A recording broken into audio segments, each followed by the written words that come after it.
Welcome back, Donnie's Diary fam, for another video. I have a quick video today about the Thibodaux Massacre of 1887. I did not learn about this massacre like many other massacres in the United States, but when I found this TikTok video about slave cabins in Thibodaux, I came across this story and I wanted to share it on my channel. The Thibodaux Massacre left 60 African Americans dead and spelled the end of unionized farm labor in the South for decades.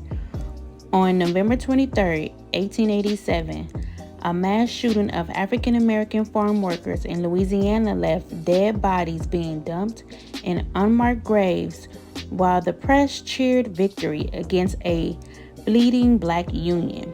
It was one of the bloodiest days in the United States labor history.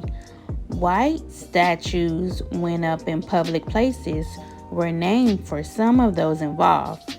There is no marker of the Thibodaux Massacre. Author and journalist John DeSantis' book, The Thibodaux Massacre, Racial Violence and the 1887 Sugar Cane Labor Strike, gives an excellent and compelling account of the massacre. With no land to own or rent, workers and families lived in old slave cabins, just like in the video before this one. The growers gave workers meals but paid famine wages of as little as 47 cents a day. That equals to 91 cents per hour in today's money for a 12-hour shift. Instead of cash, workers received scraps that bought basics at high prices at plantation stores. So basically, it was a massacre because the workers were telling the growers, the farms they were working on after slavery, since black people were emancipated. What did we have? Many didn't have money, so they had to go work for somebody else, which is another form of slavery, working for wages. I could talk about that another day, but trading your time for wages and working for someone. And I just think the job market is basically still slavery. But anyways, back to the video. So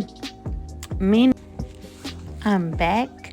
So basically what happened was that the black people wanted the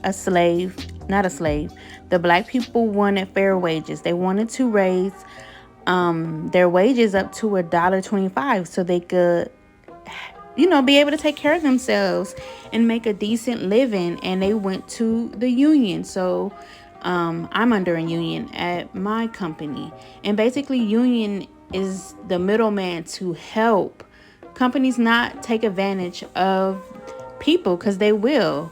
If we didn't have unions, a lot of these companies, especially mines, managers and boss would do whatever. A lot of them still do, but you just have to dot your I's and cross your T's, and always just make sure you do everything in black and white. If it's not in black and white, it doesn't exist. If it's not documented, it doesn't exist. But yes, they were trying to establish a union so they could get fair wages and not be treated as slaves, not working for free, because we are free people. So they had to, during this time, this is when Republicans were fighting for black people's rights. And again, like every other militia or type of, racism, the white man did not like that. So what did they do? Become the bullies that they are. They developed these militia groups and men in charge. And what did they do? They didn't want them to get paid fair wages.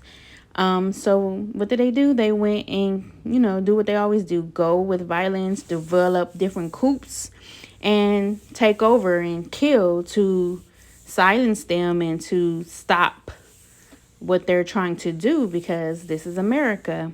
So basically, I will leave the link down to the story And I think it's a good read. This is something we need to share. We need to continue to share our stories.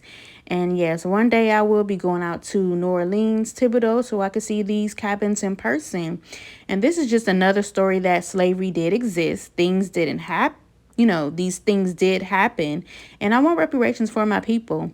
But yeah, check it out. Please like, comment, and subscribe to my channel to get more stories like this. This is real history, and I'm here to tell it. Have a great one. Bye-bye.